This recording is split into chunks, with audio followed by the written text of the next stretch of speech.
Welcome to today's webinar, The Evolving Cannabusiness Industry. There was a time in the not too distant past where cannabis would have been a highly controversial topic to talk about in many countries, but Lux Research is here today to explain the state of this industry and where the opportunities and potential pitfalls lie in approaching this space. My name is Libby Van Buskirk, a leader on our client engagement team, and I'll be your host for today. Our presenter is Joshua Haslam from our Agri-Innovation team.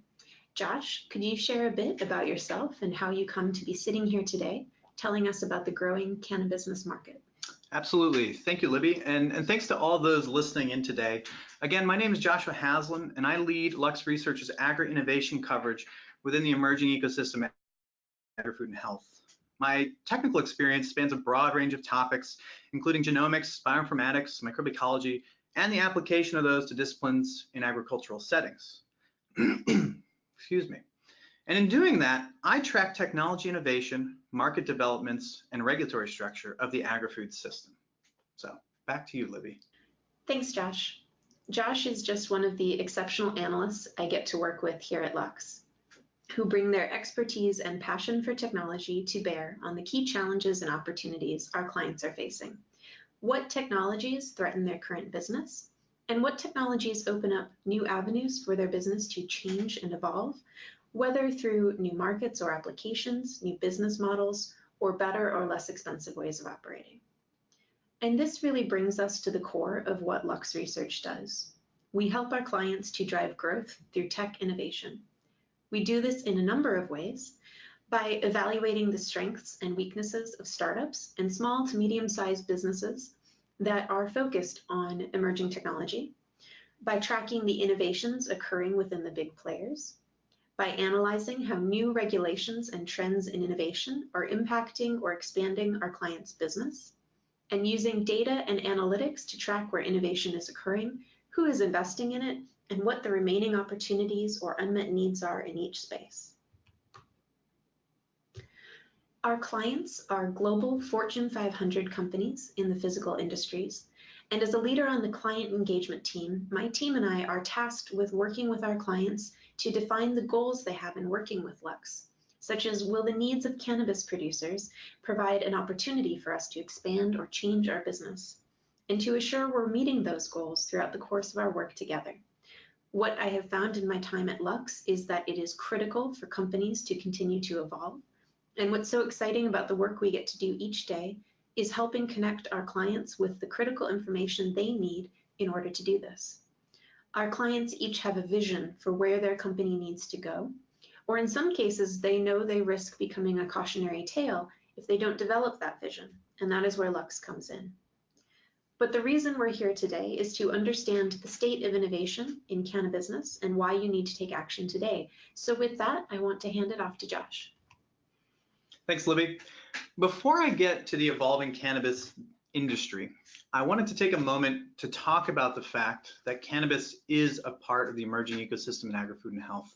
And I want to do that through the 4 key themes across the ecosystem that we observe and monitor. When you think about this, we have things like technologies to respond to major consumer preference trends. I don't think anybody would argue that cannabis is indeed a consumer preference trend, right? Legalization approaching the industry now and continuing to gain momentum really seeks to show that emergence. What about personalization? Well, this is something we track across the ecosystem, and I think consumers of cannabis are demonstrating a need for personalization as well in how they actually think about using these products. What about prevention and eclipsing treatment and disease management? Well, I think we all have an idea that cannabis is an active ingredient and can indeed decrease and counteract a lot of the symptoms associated with diseases. And then lastly, transformative innovations that disrupt the entire ecosystem. Well, when we think about cannabis and we think about its capacity to produce a number of secondary metabolites, things like CRISPR gene editing become very attractive to developing varieties of cannabis that can have vast use cases across the system. So when you think about cannabis industry, don't place it outside of the emerging ecosystem, place it within, and it's now a key component of that you should be thinking about as you develop your strategy to maintain your company within the emerging ecosystem of agri-food and health. And so with that, I want to jump into the webinar today the evolving cannabis industry, why you need to act now rather than wait. And if you have many different strategies, right, you may just be entering this particular area right now, but there's many different ways you can think about entering. And so in case you missed it, let's begin with an overview of the industry. When we think about the cannabis industry, right now we estimate its size is about $12 billion. And with that $12 billion in revenue comes a 15% CAGR. You'll see some estimates as high as 30%, but what we've provided here is an estimate that I think is more reliable and actually demonstrates that the industry may not be quite as momentous as we think it is, but what's 15% mean? Well, it means that that $12 billion is going to double in the next 5 years, okay? What about the actual maturity of this industry? Well, we see a number of companies improving their stance in the industry, and that is largely from these large companies like Aurora, Canopy Growth, Tilray, Kronos Group, companies that are really increasing their production capacity. We're seeing improved amounts of funding coming into the industry, and that's specifically from the graph here you can see in North America, and just over the last year or so, that's jumped by an order of magnitude from 1 billion up now to nearly 10 billion. And we see the same thing happening with the mean funding magnitude. It's not just about how much money is coming in, it's the size of that funding that's entering the system. And we see that also growing by an order of magnitude from 5 million up to 50 million. And so when we think about the cannabis industry, it's important not to just consider what's happening on the industry side. It's very important to understand what's happening on the regulatory side. And when we think about the legal status, we see that it's expanding across the globe. And in areas like North America, where right now you could consider this the heart of the industry, right? Recreational use of cannabis is really booming. Now, that's great, but this is not just a one region opportunity. This is a global opportunity. And as such, we're seeing a lot of momentum in other countries, particularly abroad in the medicinal industry. So don't get stuck on cannabis and only think about one aspect of it with the recreational side of things. Expand your horizon and think about the possibility of expanding this business globally in the medicinal approach. And so what do we see from all this information? Well, what it points to is opportunity now. But what we don't know at this point is how to identify opportunities within a nascent and evolving industry. And that's really critical, right? When we think about an industry such as this, it's hard to predict where it's going to go in the future. So you really need to understand what's happening. And to do that, you need some different approaches. And typically, what we'll apply is a conventional approach, where we take industry data, we place it into a strategic framework, such as a pest analysis, right? And then we gain some analyst insight from that. And this is great, and it's valuable, and it's a tool we continue to use today. But what it often provides is an overlying idea of what's actually happening in industry. Now, what I would surmise is that's important to also have a different perspective. And what I'm going to also share with you today is a machine learning approach. And this machine learning approach takes data unbiased. We take all of the patents from the cannabis industry, and we use machine learning to organize those into a topic model that then we can derive analysis from. And each of these approaches, right, is going to provide a different perspective. And what I hope you'll find today is that together, these two perspectives can be just incredibly valuable. And today I'm going to be sharing with you an example of this form of analysis. And I'm going to start by providing analysis through that industry lens with that conventional approach. We're going to then move to an analysis through that lens of machine learning. And we're going to conclude with a combined approach of both of these, this idea of data plus insight. And so let's start through the lens of the industry. When you think about the cannabis industry, there's really 5 sectors. We have consumer products, agriculture, therapeutics, pharmaceuticals, and materials. And each of these is generating financial momentum. But really, the momentum is concentrated in the 3 areas you see here on the right. And what I'm going to do for this framework today is actually walk through one of these sectors and pull out a major source of momentum, provide some of the features of that particular driver, and then I'm going to look at that momentum in more depth through observations of investments. Now, here at Lux, we've analyzed all of these different segments. And so if you're interested in learning more, please feel free to contact us and we can discuss with you more about the opportunities that are happening in this particular area. So for today, however, we're going to be focusing on the agriculture sector. Now, what's the major driver in the agriculture sector?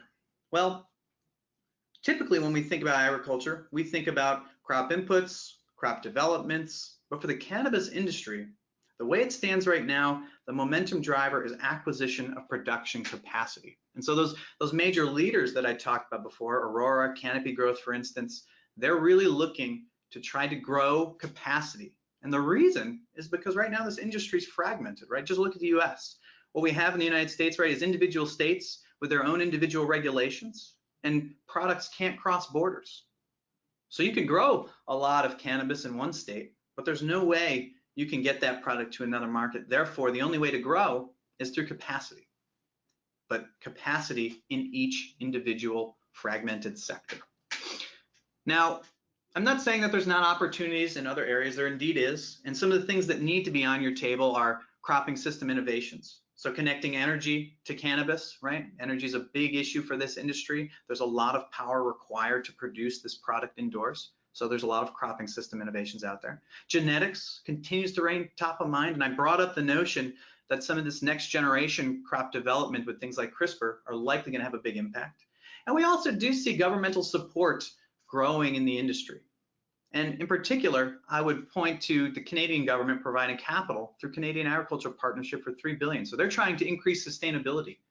But again, the main momentum driver here right now is acquisition of production capacity. And what does that look like? Well, if we look at the investments that have been happening, let's say over the past 6 months, I'd point to one very large investment, and that's highlighted here. Canopy Growth and its acquisition of acreage holdings for $3.4 billion. So this is the largest acquisition to date, but you see it's not alone. You have Cresco Labs and Origin House for $1.1 billion, and all of these investments are over $100 million. And what that amounts to in the last 6 months is $6.73 billion. Half of the revenue, right, for a typical year has happened in this last 6 months. So there's just a tremendous amount of money coming into this particular space. And so what have we learned with this conventional approach? Well, I think by following the money, what we see is that there's definitely a race for production capacity happening now. We also know what's driving that, and that's the fact that markets are fragmented. In order to continue to grow, you have to enter these fragmented markets. And then the last piece of this that I think is very interesting is that funding matches industry revenue. And therefore, that's going to help to stabilize the industry for a bit as it continues to mature. And so what I want to provide you now is with my Lux take. And so that's our bold data-based opinion that we love and that our clients tend to really enjoy. Now, my Lux take here says, identify a cannabis production partner with a broad regional coverage and strong markets. So that hits that first bullet. Okay, you want to find your partner that is able to bring you access to different markets. And then second, it needs to have brand recognition. It's not enough to just be producing this. You need to also be producing the products that people want to use. So find your partners that have that. And then lastly, either through a partner or internally, ensure that you have some quality control. It's not enough to be producing these products. As the regulatory structure continues to evolve, what's going to be top of mind is that your product has quality and that it's going to provide customers with a very precise desire and use of that particular product.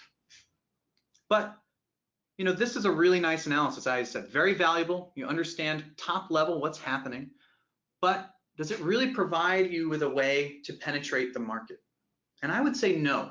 You don't know the technologies you need to invest in. So what I'm going to do now is walk you through the same analysis of cannabis, but through the lens of machine learning. And again, what we're doing here is taking an unbiased data set, and that is all the patents that are available to us that are associated with cannabis. We're going to put that through a machine learning algorithm that will organize that information into a topic model and then analyze that. And what we get out is this model here that's assessing innovation across the evolving cannabis industry. And we get 48 different topics from this. And you can see highlighted in red here is an example of one of these topics. And so each topic is made up of an array of words that are keywords and key terms. And you can see in this particular case, we have things like chamber, air, cartridge, device, reservoir, heating. And I think from this, you can see that this topic means something. And it likely means that, oh, one of our topics is revolving around delivery systems. And so what we can get from this is a good understanding of where the momentum is for particular technologies in this industry. And so I looked deeper into this particular data set and broke those 48 topics down into 7 key groups. And you'll see them here, everything from therapeutics down to microfiber media. All these are potential opportunities in this area. And they accounted for 60% of all the topic matches that we were able to find. And I think at this point, it's also important to note that this was one model. So think about the inherent difference between the conventional approach and a machine learning approach. The amount of time it takes to put an analysis together using a conventional approach is vast. The amount of time here, as long as you have a good data set, you can run these. And so what I'm going to do to you today is provide an example of one of these analyses, and that is through group 3, biomass treatment and processing. So this was one of the top 3 groups within our modeling. And when I looked closer at this data, the first thing we're able to see is what these particular patents were. So 2 examples here, methods of purifying cannabinoids using liquid and cannabis hemp beverage infusions. So this kind of shows an idea of the diversity of patents. It's not just about how to extract, it's also about how to deliver your product within new products. What about some of the key terms in this particular technique? Well, we see things like yeast, cannabis, extract, polypeptide, process, enzyme. And I think that yeast term is very important because in the other 2, we didn't really think about other ways maybe of producing cannabis, but I think yeast provides that. It also provides ways to potentially break down these materials. What about participants in this industry? Well, we see the ones that are filing these patents are pharmaceutical companies, GW Pharma being, I think, one of the major players in this industry right now. Nextleaf, CV Sciences, Evolva, all companies that I think have a very strong play in this market. And it means they're not just about, finding ways to extract. They're also looking for ways to provide this product and deliver it to consumers. And now, like I said, this group is made up of a number of topics. So let's see how those topics break down. When we look at this particular topic occurrence by year, we see 2 move together. That's biomass treatment and processing and a carbohydrate breakdown activity. Now, these are both extraction, right? So we see that extraction is definitely a key term here, and both of these are growing quickly. But the other thing that pops up, and I think links back to that yeast key term, is the notion of synthetic biology. So this is an area that might not have been on your radar. And what it shows is that we're likely to experience a lot of growth coming in the future, because when we think about patents, this is sort of a leading detector. So be ready for synthetic biology in the future. And to that effect, I wanted to provide an overview of innovations that target these key 3 areas that we identified here. So again, cannabinoid product innovation is going to be key. And we saw that in the extraction technologies. We saw that in beverage infusions. We see, again, extraction techniques are going to evolve. There's a lot of innovation happening there, a lot of patents responsible for that. And it's not just any, let's say, therapeutic company. There's pharmaceutical companies. There's likely consumer product companies. So a variety of players are developing these. And then lastly, and probably most importantly, is this notion of synthetic biology. What is it going to mean to this industry? And I think what this particular analysis shows is that's something you need to pay attention to. And when you consider how you're going to be producing your cannabis, you are going to need to consider this either as a strategy, a competitor, or as something you invest in. And so for my Lux take here, what I'm going to say, most importantly, I'm going to keep hitting this home right now, include biosynthesis of cannabinoids into your development strategy. It has to be there. It has to be a key part of that. Now, I promised that we were also going to conclude by taking data plus insight. So the conventional approach plus that machine learning approach, okay? And that is what this looks like. And that is what this talk is really about. Remember, with that conventional approach, what we were able to find is something about the strategies, leaders. And we found some areas here. I talked mainly about production capacity. In our complete analysis, we also talk about events in the mainstream markets and production methods. On the machine learning side, I talked about how this particular analysis allows you to get a little bit about the innovations and developers. And what I share with you today was some information on processing and treatment. But in our complete analysis, we also talk about analysis of cannabinoid deliveries and disease therapies. So there's a lot more behind the scenes that this analysis provides that you're not able to see today, but please contact us and we're happy to talk to more about this. Now I want to introduce our combined approach here. So I brought up the notion of production capacity and some of the challenges that they're facing right now, and that is a fragmented industry. And that means that you have to gain production capacity somehow. And right now, those companies are doing that by investing in production of cannabis through agricultural means. But through the combined approach, I think what we see is that that is one way. But if that's the only way you're considering right now, you're likely in a bit of trouble because biosynthesis is on the horizon and it needs to be a part of your strategy. Whether it's you just thinking about competition or you thinking about investment, it still needs to be a part of what you're thinking about in the future. Additionally, our analysis outlined that extraction and delivery methods are likely going to be very important to this industry. And when you think about production capacity, what's the next step? Well, the next step to get those products out, if you're not just selling the flower, is extraction. And so there's a lot of technology development here. So you need to really identify how these technologies can work with you. And this analysis can do that. It doesn't just provide topics, right? We also understand the patents and the players responsible for those. So we can make recommendations to that effect. And that really is the strength of combining this conventional approach to the machine learning approach. So with that, I want to leave you and I say thank you for attending today. Thank you, Josh. I have to say one of the surprising developments that I've watched in the last decade is the transformation, at least in the United States, of cannabis from an illegal drug that was derided or even demonized to a business that is legal in many countries and US states, and that offers a lot of opportunity for our clients to transform their products, their business strategy, and open up new markets for our clients to expand into. Lux Research is headquartered in Boston, Massachusetts, where cannabis was legalized a few years ago. But it's still strange for me to walk into, say, a liquor store to buy a bottle of wine and see that they're also selling and marketing CBD products. So let's turn to some of the questions from our audience.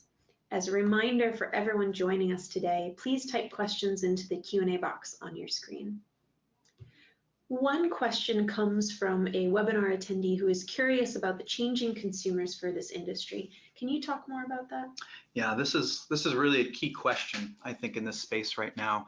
And as you enter the space, as we started, this industry is not the industry it once was. We're not talking about under the table deals here. We're talking about over the table, responsible business owners. And with that, the consumers that once purchased, right, under the table are no longer there, at least for this particular industry, right? They may exist on the side, but right now, right, what we're talking about with the legal industry is a whole new individual. And so instead of being, let's say, 20 to 25 and uneducated and just looking for some product that's cheap and effective, what we're talking about is an individual that is educated, is likely closer to 30, is also possibly female. Females are entering this, they're looking for these products. And along those lines, these people are looking for products that are safe, effective, and improve their day-to-day life. It's, so I think really when you think about this, you need to take that into perspective, right? Because we don't necessarily monitor consumer changes here, right? But a big part of this is the fact that it's emerging in a new ecosystem and people are just beginning to compensate and understand how this is a part of their life, right, in this emerging ecosystem. So I think you really need to be a part of this, and in order to be a part of it, you need to understand who's using it. And it's a new world, and I think it's going to continue to evolve, so make that a part of your strategy as well. Thanks, Josh. The data approach you showed and discussed says to partner up. Where can I find good partners, especially with this hyped glut of funding? Yeah. Don't think about the cannabis industry as its own thing, okay? A lot of the things we're looking for right now and looking to solve in the cannabis industry have solutions in other industries, okay? I think often when we think about the cannabis industry, you're like, oh, it has to be cannabis specific solutions. That's not the case. This is a plant. We're trying to get metabolites from this plant, let's say. So extraction technologies that work for one plant may very well work in this, or at least require very small changes. So look for partners who've done well in adjacent technologies, right? When we think about, let's say, the vaping industry and delivery solutions, right? This is something that's been happening in the tobacco industry now, right? It's been transitioning there. And while there are some differences in these delivery systems between using products that are for cannabis versus those for using tobacco, you know, it's a place to start and it's a place to begin to think about it. Now, at the same time, I think what we're seeing is there will be more cannabis-specific solutions out there as this industry grows. And that's great. And it means that there's likely going to be lots of partners out there. And what I showed you today is one way to identify those partners, which is looking in an automated fashion through the patent space, through the funding space to see where the activity is. Then, right, look through that information and identify those that have the key pieces of technology that are likely going to impact you. And an example that I could think about, and I think it's going to be important, I didn't talk about it here, but I think it's worth noting, is delivery. There's going to be a lot of different ways for delivery to impact this industry. And I think this connects directly to your previous question of consumer preferences. With a changing consumer, not everybody wants to ingest smoke. Right? And so I think that's important to note, and that means there's lots of opportunities though. Okay, and so a lot of these opportunities are going to come from how people are utilizing these products. And so I think that's an area to look in. There's a lot of developers there, and you know what I want to say is, you know, please feel free to contact us because we're happy to share our complete analysis, which has a lot of the overview of those technologies in the space. Excellent. Thanks, Josh. It looks like that is all the time we have for today. Thank you again, Josh, for a great presentation and for insightful answers to these questions. We weren't able to get to all of the questions. If you submitted a question that we didn't answer, we will follow up directly. And if you'd still like to submit a question, please email us directly at questions@luxresearchinc.com. Finally, we will be asking for feedback on today's webinar, and please do share your feedback with us. And if you found today's presentation inspiring or interesting, please tell your friends and follow Lux Research on LinkedIn, Twitter, YouTube, or our blog for more information and insights. You can always contact us to learn more about how we can help you innovate smarter.